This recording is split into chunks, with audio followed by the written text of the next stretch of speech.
नमस्कार।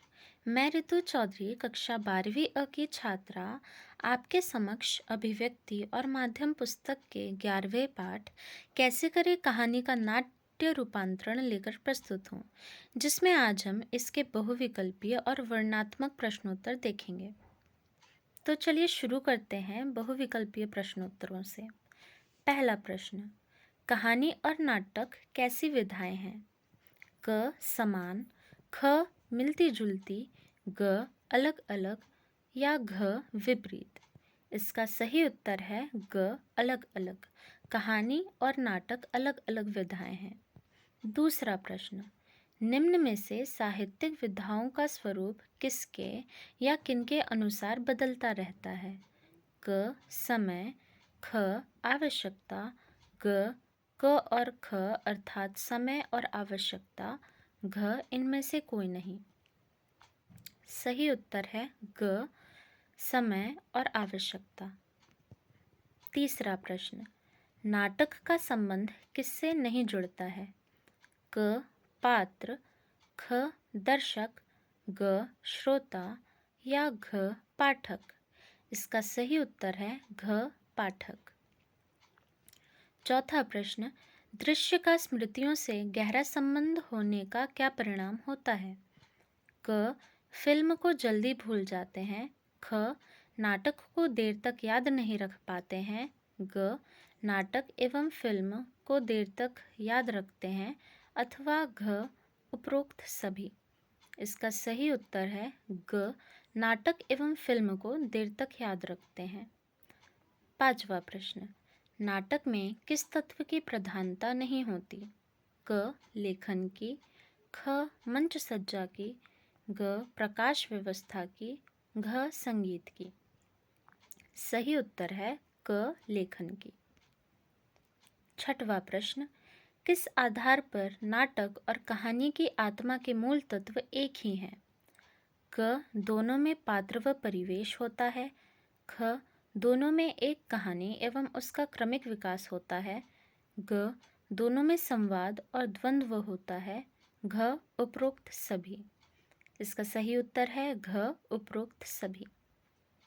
सातवां प्रश्न, कहानी को नाटक में रूपांतरित करते समय उसके कथानक का किस आधार पर विभाजन किया जाता है?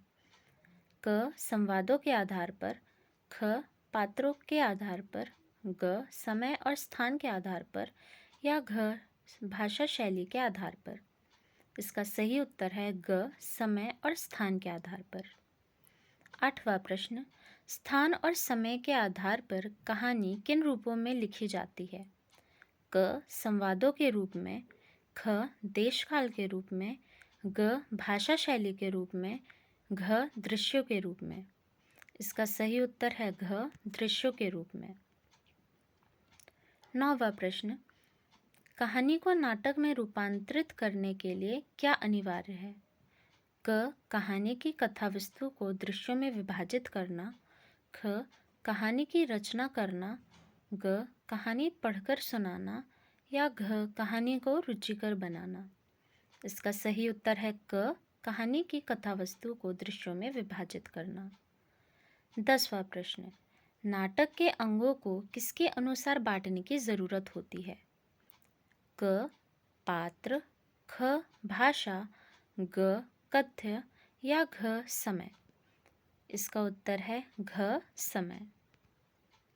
11वां प्रश्न, नाटक लेखन का दूसरा महत्वपूर्ण अंग किसे माना जाता है? इसके विकल्प हैं क बिंब, ख छंद, ग शब्द या घ भाषा। इसका सही उत्तर है ग शब्द। 12वां प्रश्न, नाटक का सबसे प्रभावशाली तत्व कौन सा है? क चरित्र, ख प्रकाश योजना, ग कथ्य या घ रंगमंचीयता। इसका सही उत्तर है घ रंगमंचीयता। 13वां प्रश्न, कहानी का संबंध मुख्यतः किससे होता है? क लेखन से, ख पाठक से, ग क और ख दोनों अर्थात लेखन व पाठक से, घ मंच से।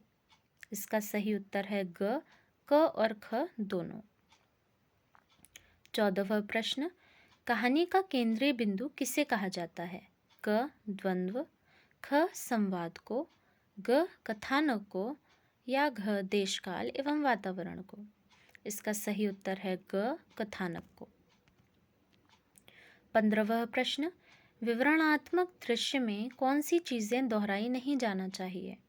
क. पात्र, ख. संवाद, ग. जानकारियाँ, सूचनाएं और घटनाएं, या घ. परिवेश।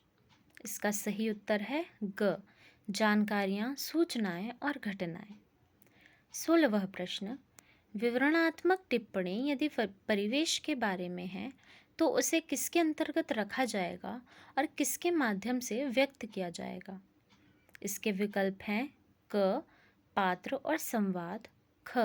पार्श्व संगीत, ग. मंच सज्जा, या घ. दोनों ख और ग अर्थात पार्श्व संगीत एवं मंच सज्जा। इसका सही उत्तर है घ. दोनों ख और ग। 17वां प्रश्न, नए लिखे संवाद कैसे होने चाहिए? क. कहानी के मूल संवादों के साथ मेल खाते हों, ग. उनके लिखे जाने का 100% औचित्य हो, ग. उपरोक्त दोनों, या घ. सिर्फ ग। इसका सही उत्तर है ग. उपरोक्त दोनों। 18वां प्रश्न, नए संवाद लिखते वक्त ध्यान रखने योग्य बात है? क. संवाद लंबे होने चाहिए, ख. संवाद छोटे हों और प्रभावशाली हों, ग. संवाद बोलचाल की भाषा में हो, या घ. दोनों ख और ग। इसका सही उत्तर है घ. दोनों ख और ग। अर्थात संवाद छोटे हों और प्रभावशाली हों एवं बोलचाल की भाषा में हों। 19वां प्रश्न, संवाद को नाटक में प्रभावशाली बनाने का दूसरा तरीका क्या है? क. पात्र, ख. अभिनय, ग. मंच सज्जा, या घ. उपरोक्त सभी। इसका सही उत्तर है ख. अभिनय। 20वां प्रश्न, चरित्र चित्रण को किस चीज़ में परिमार्जित किया जा सकता है? क. संवादों को छोटा बनाकर, ख. स्थानीय रंगों में संवादों को रंग कर, ग. संवादों को प्रभावशाली बनाकर, या घ. उपरोक्त सभी।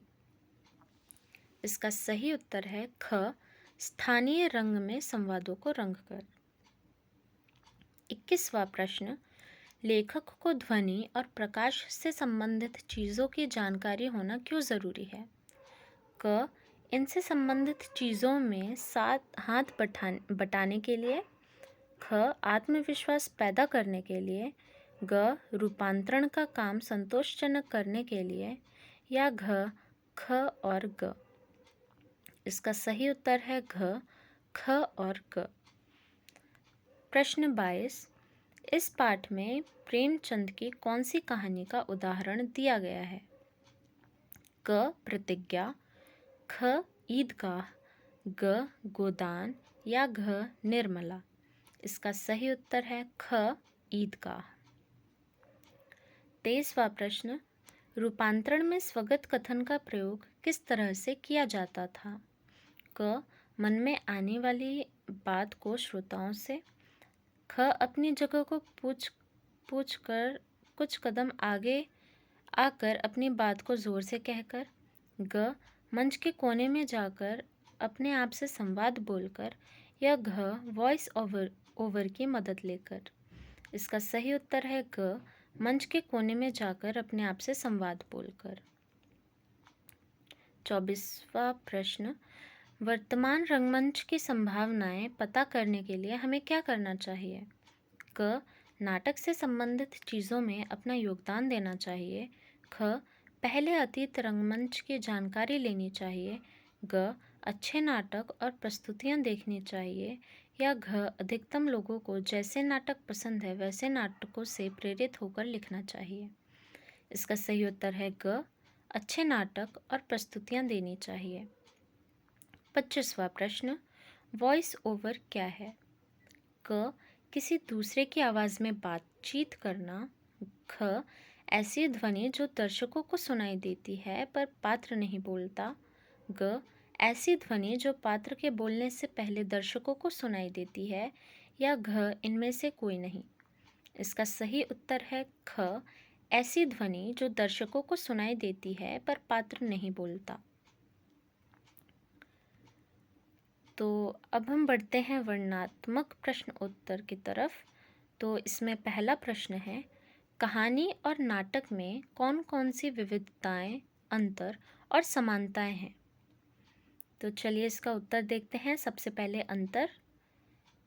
कहानी का संबंध लेखक और नाटक से जुड़ता है, वहीं नाटक लेखक, निर्देशक, पात्र, दर्शक, श्रोता एवं अन्य लोगों को एक दूसरे से जोड़ता है। दूसरा अंतर, कहानी का दृश्यों से कोई संबंध नहीं होता, बल्कि नाटक का दृश्य से गहरा संबंध होता है, जिससे इसे देर तक याद रखा जा सकता है। तीसरा अंतर, कहानी कही या पढ़ी जाती है, किंतु नाटक मंच पर प्रस्तुत किया जाता है। चलिए देखते हैं इसकी समानताएं।